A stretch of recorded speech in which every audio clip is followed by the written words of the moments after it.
Sometimes when you're running a GUI program, you want a second window to pop up. So for example, if I do in PyCharm file and I want to open a file, then I get a new window that brings up a list of files I can open up.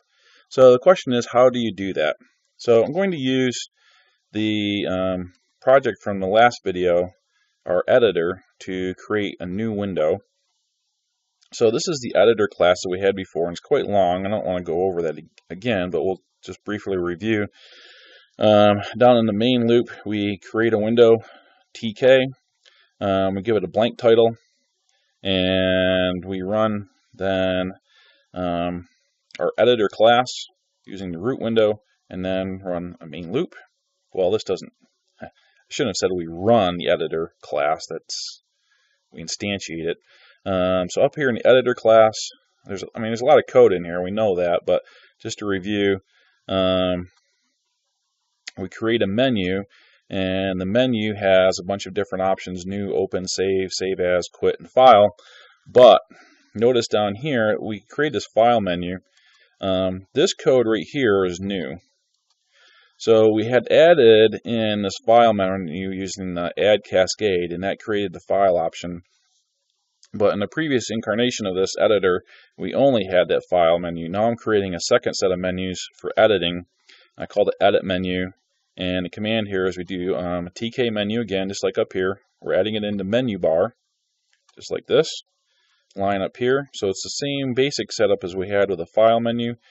I'm going to add one command, which is find. And this has the accelerators and underlines. Again, this stuff isn't important, but it's nice to know some of the options for the menu. So this is going to give us an option to find stuff in our text. Even though we're not going to implement it, we are going to create the window to set up the find command. And then we're going to add that as a cascade to our edit menu. So if I run this, then notice now that I have two menus, file and edit. Before we only had a file, and if I go to edit, it has one option, which is a find command. Okay, so now what does that find command do? Well, find has a command self.find. So you can think of this as a binding. Whenever we click on this menu option, we're going to go to self.find. So that is a new method inside of our editor class. So here's the old ones. We had one to create a new file, open a file, save as. And now we have this new one, find. And find, all it does is creates or instantiates something of type class find. At this point, all we're going to do is create a new window. So let's go up and see what class find does. So we're going to minimize this class and open up the class find. And this is the class that creates a new window for the find option. Okay, so it's the same as when we created the main window down below, the tk.tk creates the main window, an empty window. This is the same sort of thing. I could have done that here. I could have done tk.tk to create a new window. I decided to do top level, which guarantees that when this window opens up, it'll sit on top of the already existing editor, which is I think what we want to happen with a find. I'm setting the title to find. And then I'm setting some things up. We're going to want a string variable to search for, and we're going to set that initially to blank. We're going to want a Boolean variable to tell or to ask if we want our search to be case sensitive or not. I'm going to set that initially to be true, so we are going to ask for case sensitive. The rest of this should look fairly familiar. This is actually very similar to what we did with the student ID window that we constructed. So we're going to put a label that says find, and that's in the first row, first column. Then we're going to put in an entry box, which is in the first row, second column. The variable for that is going to be find. We're going to create something new. We haven't seen this before. We're going to create a check button. So users can click this on and off. Check buttons have a variable associated with them. It doesn't have to be a Boolean. It can be all kinds of things, but in this case we're going to have a Boolean. So it's going to be true or false. and it has a little title that goes with it. Do we want case sensitive searching or not? We're placing that in the second row. And then we're going to create also something we haven't seen before, a button. And this button is going to say next, so it goes to the next word that you find. And buttons have a command you can associate them with them. In this case, we're going to associate the next command. That is also in the second row and in the second column. And then to make this window actually appear, we have to put it in a main loop. So this is the main window, and we put it in main loop. The next command at this point doesn't do anything, so that just gets a pass. We'll have to talk about how to actually make this thing work. At this point, all I'm concentrating on is getting this thing set up and running. So, just to review, in Class Editor, we need a new menu, an edit menu, and we set a command to the find, which is just find. And down here in find, that's going to create or instantiate our find class, which is going to create a new window that has a label in it for find. It's got an entry box where we can type in the word that we're looking to find, a check button, and a button. Okay, so let's run this. I'll go to edit. And we're going to click on this, which is going to execute the find method inside the editor class, and that then instantiates the new find window. So now we've created this new window, and it has a lot of the things we talked about. So here's that label find, here's the text box where we can the entry where we can type stuff in here.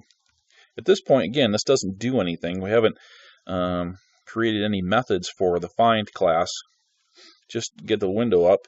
Here's the case-sensitive button, check box. So check button, that's this one right here. So you can have check buttons. And then here's the next button, which doesn't do much, but we can click on it. So this creates the next button. Now, one of the things I noticed is I didn't really like the spacing on all of this. We've got 2 rows and 2 columns, and find and the case-sensitive are in the first column, and then the entry and the next button are in the second column, but they're different sizes, and they just didn't like the way they lined up. So I'm going to change the look here by setting them up in frames. There's other ways I could go about this, but so we're going over here to now this code, which is essentially the same. Everything is the same over here except for I'm creating 2 frames. So the first frame is in row 1, and the second frame is in row 2. But it turns out that that second row is narrower than the first row. So when we create this frame, you have to do what's called a sticky. And the sticky means, I'm going to do north, south, east, west. The sticky means fill in the entire space, even though you're narrower than the thing above you. So in the Grid Geometry Manager, when it creates a window, this second row gets all of this space here. Oh, well, I actually ran fine. I meant to use the other one, but that's okay. So we get this entire space for the second row. Unless you tell it to, it's only going to use part of this space, and it won't look quite right. So I'll go actually run this one. So I think this looks a little bit better set up this way. So the way I got this window to look like this is this first row is now in its own frame, the second row is now in its own frame, and then all the geometry is taken care of inside those frames separately. So if I go down here to my label, the find label, I put that in row 1 in that frame.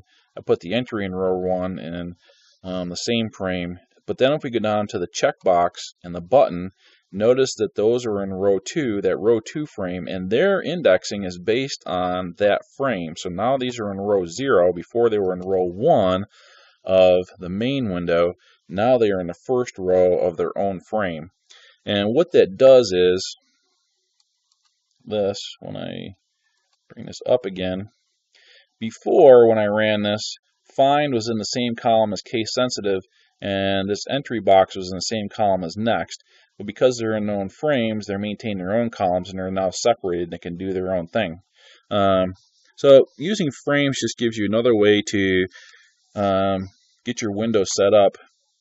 And we've talked about frames a little bit, but I just thought it was worth pointing that out again. So at this point, all we have done is create a window to do a find. It doesn't have any actions associated with it. It doesn't do anything, but we have created our own pop-up window, and the idea here is fairly simple. You just create a window the same way that we created a window down here. Now in this case, we called it a top level window, but it's the same idea. You have to create a window, you can put stuff in it, but in the end, you create the window and you have to main loop it. So there's the main loop right there.